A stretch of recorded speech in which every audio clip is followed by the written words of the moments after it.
Ọmọ Yorùbá a kú oríire ó ti ṣẹlẹ̀ bí mo ṣe ń bá yín sọ̀rọ̀ lọ́wọ́lọ́wọ́ báyìí àwọn information kan kàn mí lára kódà ọmọ Yorùbá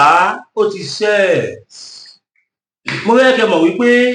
gbogbo tẹ́ bá gbọ́ lẹ́nu Agbaye TV ẹ gbàgbé bóyá ìṣẹ̀lẹ̀ o kọ̀fáàmù ní apá àti ìwèrè ọmọ Yorùbá bí mo ṣe ń bá yín sọ̀rọ̀ lọ́wọ́lọ́wọ́ báyìí wọ́n ti pe àwọn bàbá wa àwọn international communities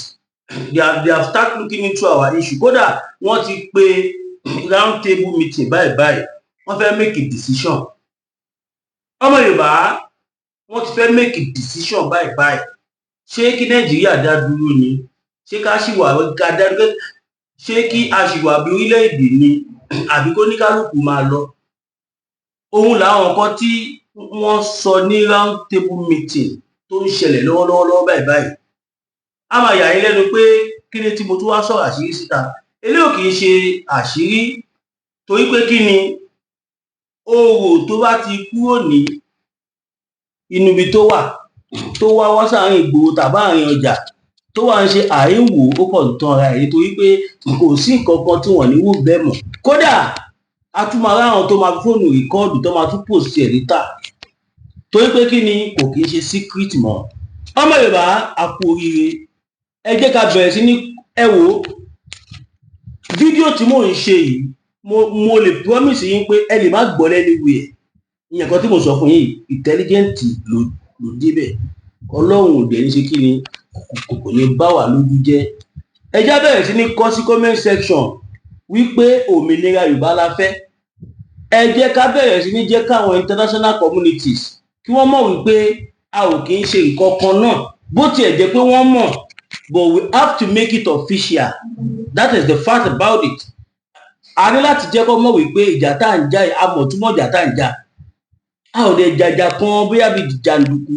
à ń jàjà yẹn with the lines with the law/constitution of self-determination and follow òun lè rí i pé àwa ń ṣe wọ́wọ́wọ́ a ò gbébọn a ò gbé àdá àdàmúlù àdàlúwú àní káwọn kan má tajà àní káwọn kan stay at home because àwa mọ ohun tó máa ń tẹ̀ irú àwọn nǹkan bẹ́ẹ̀ yẹn jáde lé nígbà táwọn ọmọ Ìgbò ń ṣe kìíní yẹn ọ̀pọ̀lọpọ̀ àwọn èèyàn ló ń sọ̀rọ̀ sí wa pé ká lọ́wọ́ báwo ìdí rẹ́dì pé ọmọ Ìgbò tí wọ́n rẹ́dì rèé at the end of the day kí ló ṣe wọ́n proscribe wọn as terrorists ìdí nìyẹn tí ọ̀pọ̀lọpọ̀ àwọn àgbààgbà Yorùbá fi yarí pé ẹ lè máa fi ọ̀rọ̀ olóyè Sunday Igboho ẹ lè máa fi ọ̀rọ̀ wọn fi wé any other activist because ohun tí wọ́n táwọn ṣe àwọn ṣe gbogbo ẹ̀ pẹ̀lú ọmọlúàbí táwọn ọmọ Yorùbá jẹ́ gbogbo ayé ló mọ̀ pé ọmọlúàbí ni wá wọ́n ti wà ní round table meeting báyìí ẹ jẹ́ ká bẹ̀rẹ̀ sí ní fún àwọn international communities reasons why we must separate why we said we want separation we should be able to convince the international communities and not to confuse them fortunately Ọlọ́run ṣe mo wà ní àwọn tó máa review program wọn ìdí nìyẹn tí mo ń bẹ ogun wa wípé nítorí Ọlọ́run ó kéré jù ẹ gbọ́dọ̀ máa kọ pọ́ìntì mẹ́ta mẹ́rin márùn-ún lórí ìdìta ìfẹ́ kí Nàìjíríà dá dúró meeting tí mò ń sọ yìí it is a closed door meeting ni but èmi ń sọ eléyìí nítorí advantages táwa ní ni mo ṣe sáré wá pariwo síta kẹ́ ẹ lè bẹ̀rẹ̀ sí ní kọ sí comment section yín wípé òmìnira la fẹ́ lóòótọ́ ọ̀rọ̀ insecurity tó wà lù láti mójútó bẹ́ẹ̀ ni kódà tá a bá tún fẹ́ sòótọ́ fúnra wa ọ̀rọ̀ security ni number one ìdí nìyẹn tí bàbá wa olóyè Sunday Adéyẹmọ Ìgbòho òòṣà owó baba dami ẹkùn ọkọ Fúlàní àjànàkú kọjá mo rí nǹkan fìrí irọ́ ló ń jẹ́ bẹ́ẹ̀ tá a bá rírin ẹ jẹ́ ká sọ pé a rírin erin ò ṣe é rí fìrí bá a wà erin ò ṣe é rí fìrí orí ni ọmọjọmọ lọ general actor gbogbo Yorùbá káfàtà ọ̀rìn kílẹ̀ mítìtì àrólé Odùduwà olóyè Sunday Adéní Adéyẹmọ Ìgbòho ṣá adúpẹ́ lọ́wọ́ àwọn bàbá yìí adúpẹ́ pé òkun. Ọmọ Yorùbá nígbà míì tọ́lọ́run bá ń ṣoore fún wa a máa ń rò pé ibi ni. Mo sọ fún yín mo ní àwọn ọ̀rọ̀ kan tí mo sì máa jáde wá sọ fẹ́ ènìyàn wa tó jẹ́ behind the scene ká fìyẹn sẹ́gbẹ́ kan. Ọmọ Yorùbá àwọn olórí burúkú ilé ọ̀kan tó ń pe àìníyàwó Abíọ́lá spam bag yẹn ǹjẹ́ mọ ohun tó ṣe? Ṣé mọ̀ kí mo sọ fún yín mo ní látìgbà tí a ò ti sọ achievement wa síta mọ́ àtìgbà yẹn la ti ń jẹ lọ, àtìgbà yẹn nǹkan tá à ń ṣe ló ti ń wọ̀. Ẹ wo lẹ́wọ́ ẹnu ọkọ̀ àná aláàánú ní ìjẹta oníjẹta yìí ìtẹ̀máì ti dì bẹ́ẹ̀ yẹn a ṣe bọ́ mbẹ́ Ọlọ́run. Ìròyìn ayọ̀ rèé o, ìròyìn ayọ̀ ó wá kù sẹ́mi àti yín lọ́wọ́ torí lẹ́yìn tó bá discuss tó ń bẹ̀ yẹn wọ́n máa make a decision, wọ́n á vote, wọ́n á wá fi ọjọ́ sí ẹjá wò fún bàbá yìí. Nígbà tó gba òyìn wá ti mọ̀ ní sọ́tún wà fully aware. Eléyìí tí mò ń ṣe yìí is just like an awareness to remind people and the few people that are not aware should be aware. Ẹ má bínú báyìí sọ ìbò yẹn. Èbó ń ṣe èdè bàbá mi kò sí ṣèdè mi náà, it is a borrowed language. Tí mo ń tó ṣe kókó ni wípé nǹkan tí information tí mò ń pass kó yé yín that's all.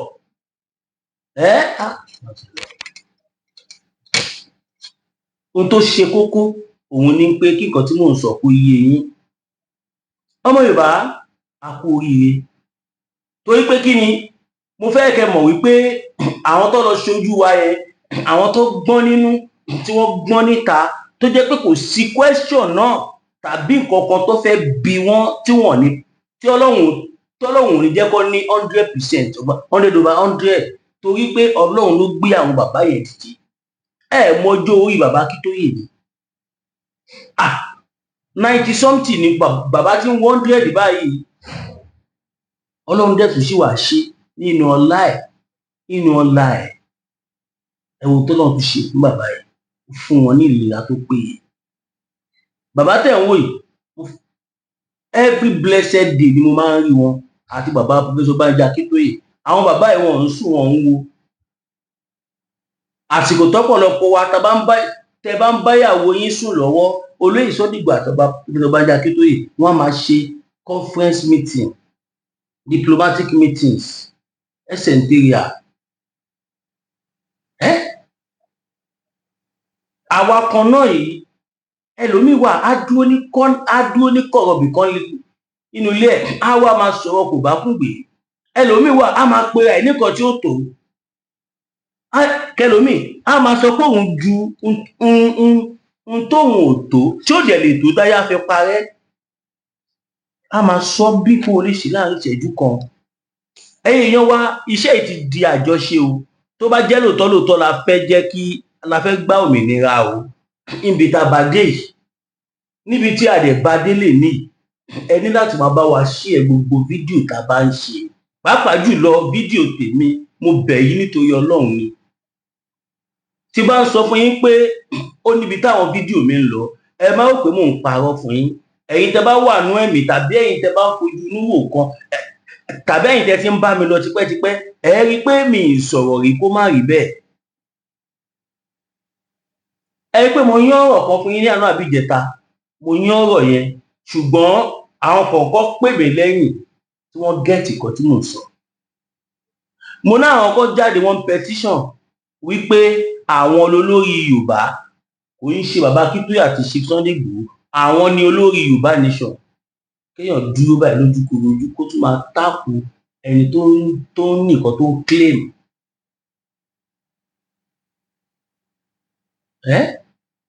Ṣe ipò lọ fà gan ṣùgbọ́n ju gbogbo ẹ̀ lọ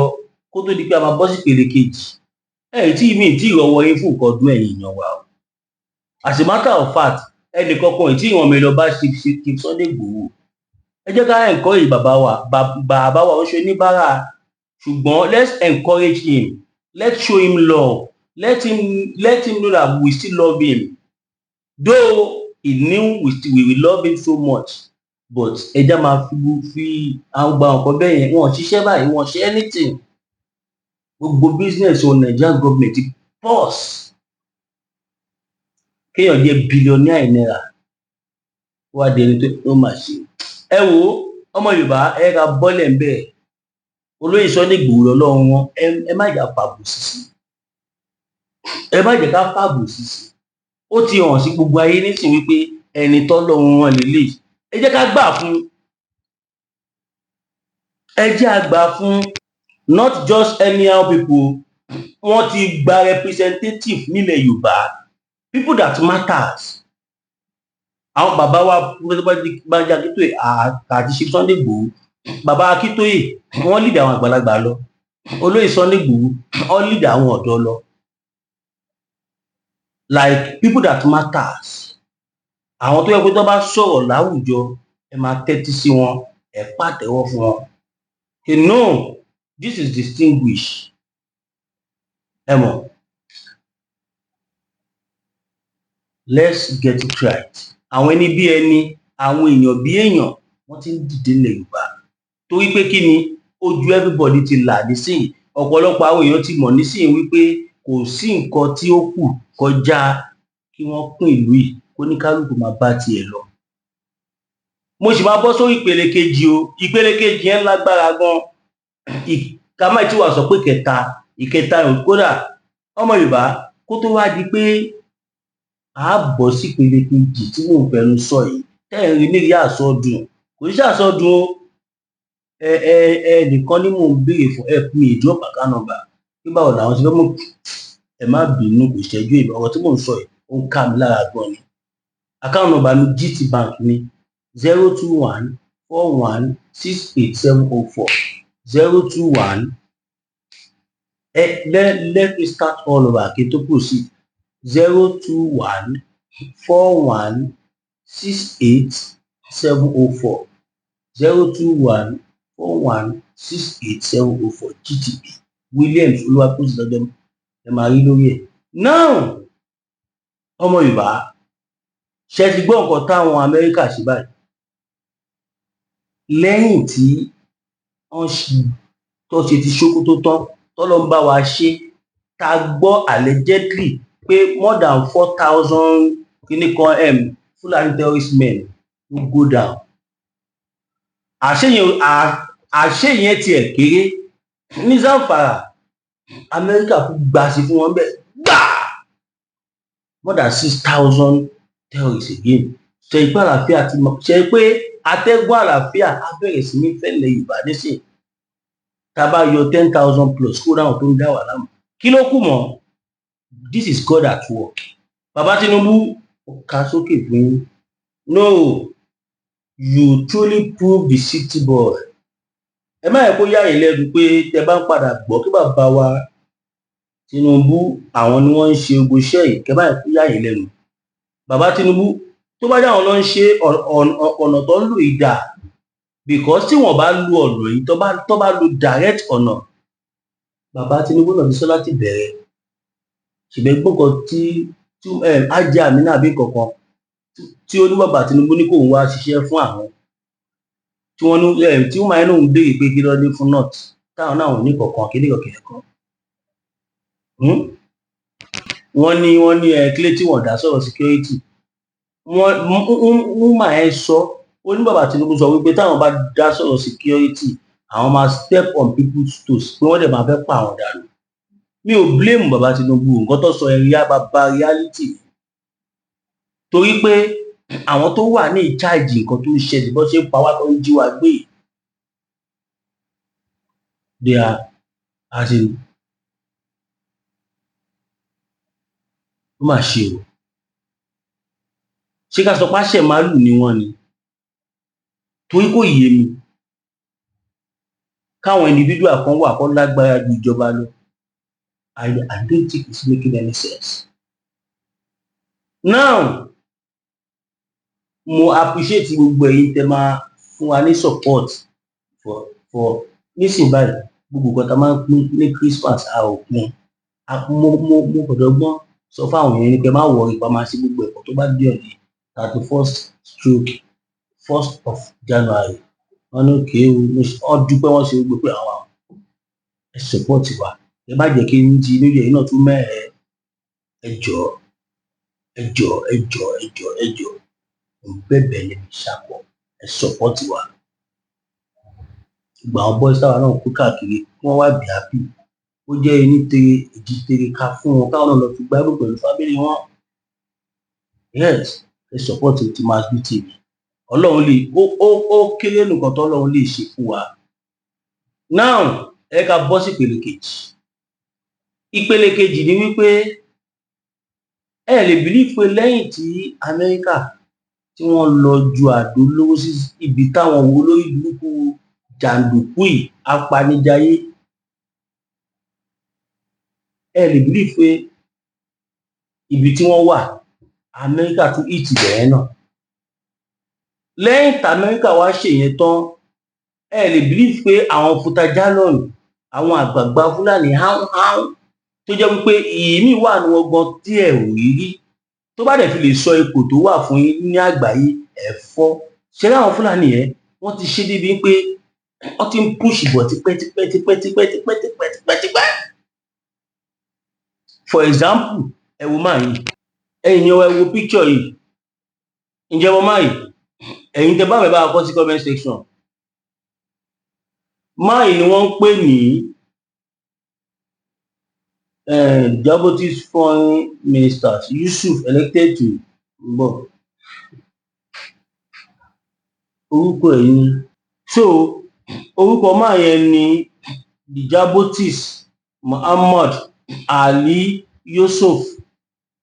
ṣe àwọn position ẹ̀ ọmọ Fúlàní ni o òun ló head the African Union ṣe ẹgbẹ́ àwọn Fúlàní ìgbò ń ṣe Nàìjíríà nìkan ni wọ́n fẹ́ gbà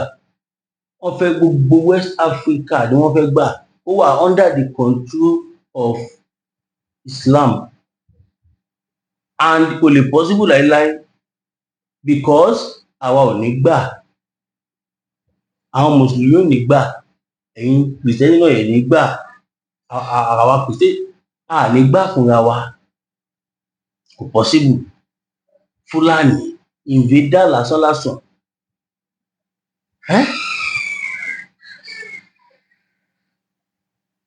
can you imagine Fúlàní ni máa ẹ̀ wẹ́ẹ̀ ní African Union ẹ sọ fún mi now nígbà tí Amẹ́ríkà kọ́kọ́ jáde tó ní tí Nàìjíríà ò bá lọ stop bó ṣe mọ̀ jẹ́ káwọn Fúlàní máa pa àwọn èèyàn àwọn máa intervene gbọ́nà base kọ́mọ́ṣá máa yí wà náà tó jáde tó sáré àtàkì Trump ẹ kí máa kí Trump gbọ́nu sọ nǹkan tí mọ̀ ló ń sọ níbo lọ́jọ́ pààyàn Nàìjíríà ó sọ bẹ́ẹ̀ ni pé ó ṣẹ̀ṣẹ̀ kúrò ní Nàìjíríà can you imagine Fúlàní supporting Fúlàní wọ́n tà ń sọ fún yín nìyẹn pé àwọn Fúlàní tẹ̀ ń wò yìí gbogbo wọn jàǹdùkú ni wọ́n ìrònú gbogbo wọn ẹyọ kan ṣo báyìí ni which is bó ṣe máa ṣe kí ni tó máa sọ orílẹ̀-èdè tá a wà ilẹ̀ Yorùbá tó máa sọ di orílẹ̀-èdè ẹlẹ́sìn Islam àwa là ní fàyè lẹ́kìnrin ìṣẹ̀lẹ̀ everybody will have freedom of religion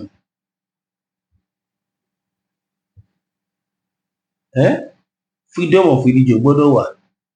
it must be a secular state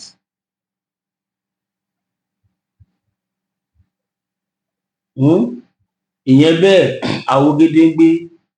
ẹ jẹ́ ká tún sáré wo nǹkan tó ṣẹlẹ̀ ní Zamfara àwọn Fúlàní wọn ṣe parí wọ́n ti yarí o wọ́n ti yarí tán pátápátá bẹ́ẹ̀ mọ̀ pé kò sí bí wọ́n bá ṣe yarí wọ́n kàn fẹ́ ṣẹ̀mí wọn lófò o ò lè yarí wájú Amẹ́ríkà tá ń bá bá ẹ Amẹ́ríkà tó ní kúrò ibi tó wà tó dẹ̀ máa sọ gbòòlù ẹ̀ dé tó dẹ̀ lẹ́yìn kankan ṣe sí God bless America God bless America bí mo ṣe ń bá yín sọ̀rọ̀ yìí àwọn Fúlàní yẹn wọ́n ti lọ ń já bridge is that a joke wọ́n ti lọ ń já bridge tó wọlé Haúsá sílẹ̀ Ìgbò, tó wọlé Haúsá sílẹ̀ Yorùbá, wọ́n ti lọ ń já gbogbo bridge yẹn. Àwa náà láìpẹ́ bẹ́ẹ̀, torí pé kí ni ìpínyà wa máa fi yá ní kíákíá ni, torí kò bójú mu kí irú ọmọlúàbí bíi tiwa kó máa bá irú àwọn kó máa bá irú wọn gbé, kó máa bá irú wa ṣe, kó ní kálukú lọ jó orúkọ ìyá ẹ̀, kò jù bẹ́ẹ̀ lọ. Tẹ bá dẹ̀ wo decision round meeting table tí mo ní wọ́n wà yìí, ẹ jẹ́ ká bẹ̀rẹ̀ sí ní gbàdúrà, ẹ jẹ́ ká bẹ̀rẹ̀ sí ní gbàdúrà. Yorùbá gbọ́dọ̀ gba òmìnira.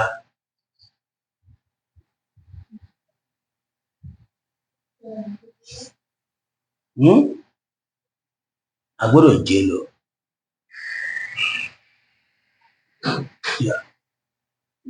This is our year. Nítorí pé àwọn olórí burúkú fanbag ń pe àìrédú púpọ̀ nítìrí, torí pé wọ́n mọ ohun tó ń lọ mọ́, wọ́n bẹ̀rẹ̀ sí ní ṣìwàwù.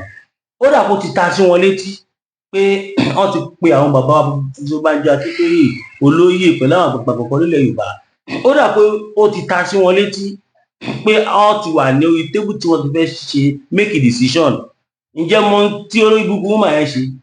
Ó wá rán àwọn jàǹdùkú ẹ̀, ó rán wọn lọ, ó ní kó bẹ̀rẹ̀ sí ní blọọkì gbogbo títì. Ó ti rò pé bóyá ní ẹsẹ̀kẹsẹ̀ ìṣẹ̀mẹ́yẹn ni, ó wá ní káwọn àwọn tẹ́rọ́rìsì tó ń lò, ó ní kó lọ blọọkì gbogbo títì, kó bẹ̀rẹ̀ sí ní sun táyà, kó bẹ̀rẹ̀ sí ní ṣe gbogbo ẹ̀. Tí ó bá ṣe pé orí èèyàn ò pé, ẹni tó ti ṣojú ẹ, tó ti jẹ́ káwọn ẹlẹ́ni di ẹlẹ́wọ̀n, ó ti jẹ́ pọ̀pọ̀lọpọ̀ wọn di ará ọ̀run.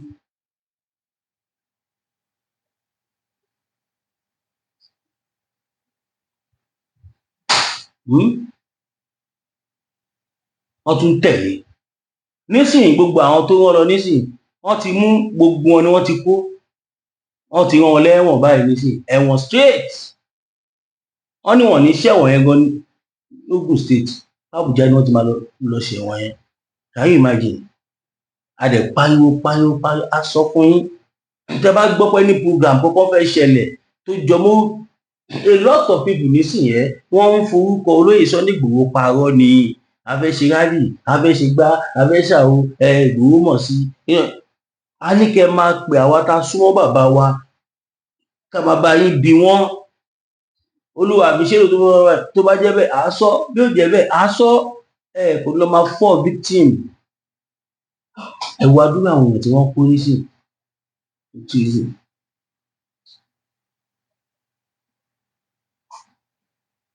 Ẹ̀yin wa, ẹ wo àdúrà àwọn èèyàn tí wọ́n kú. Láti ìgbà tí wọ́n ti kó àwọn ọmọ yẹn sí, tí wọ́n ti kó wọn lọ prison, olórí burúkú dúró létí kò mẹ́nu bọ̀rọ̀ wọn o. Bó dẹ̀ ṣe máa ń ṣe nìyẹn. Tí ó bá tiẹ̀ ń ṣe pé èèyàn gan ayé ń sà sí ìdí ń dì, téèdì bá ń dìyàn gan, tó bá ti rẹ́ni tó ń pèèyàn ṣàkíyèsí, ó jẹ́ kó irú èèyàn bẹ́ẹ̀ pè. Àwọn kan ló lọ attack radio station tí wọ́n lọ já wọn sẹ́wọ̀n. Wọ́n ti fẹ́ẹ̀ kú tán. Àwọn kan wọ́n kọ́ lọ hijack local secretariat Ọ̀yọ́ State.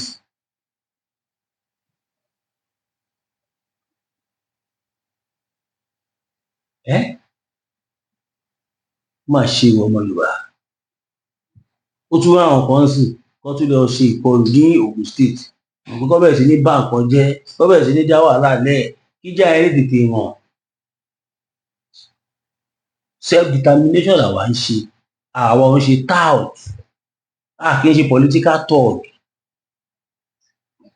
We are freedom campaigners. That's why we will never destroy anything. We will never do what is not lawfully. Ohun tó bá bá òfin mu, a ò ní ṣe láéláé. Ṣé láwọn tẹ́ ń wò yìí, àwọn Fúlàní ló ń lò wọ́n. Gbogbo tí wọ́n ń ṣe yìí, wọ́n ń ṣe láti lè bá orúkọ ilẹ̀ Yorùbá jẹ́. Àwọn tó òkè náà, tí ó bá ṣe pé Ọlọ́run tó dá sí round meeting table tó pé àwọn bàbá wa fún yìí, kánáwá náà jẹ́ni tó gọ̀ta stupid ọ̀pọ̀lọpọ̀ àwọn wa mídíà wa ọ̀pọ̀lọpọ̀ àwọn èèyàn wa á ti lọ bẹ̀ títí kan èmi náà màá ti lọ bẹ̀ pé ká lọ yẹ́ wọn sí pé ká lọ dúró tì wọ́n. ìran mi ti tètè tó ṣẹlẹ̀ yóò bàbá ọ̀sán wọn káńsù ẹ̀ wọ́n á ní rọ́là ń pa nípa fẹ́ dà lóyún ni jàǹdùkú ni wá kíríkan kan ni wá. But God so good nígbà tí fídíò yẹn máa jáde àwọn kódà kò tiẹ̀ déwájú àwọn tá à ń sọ yìí because kò sẹ́ni tó ń wò wọ́n àfi àwọn tó rí wọn ò jọ pé bákan náà àwọn tó ń fún lówó oúnjẹ àwọn tó jẹ́ àwọn lọ sponsor wọn àtàwọn tó jọ wọlé láti inú òṣèlú àtàwọn tó lóṣèlú jọ rán wọn níṣẹ́ àwọn ni wọ́n kù báyìí ẹ lọ wò dáadáa ẹ lọ wò ojú àwọn èèyàn ti là people are now wise and wiser and wiser. A sọ fún yín wọn kàn ń fẹ́ ló bá àbá kékeré ìjẹ fún yín ni that man is an angel.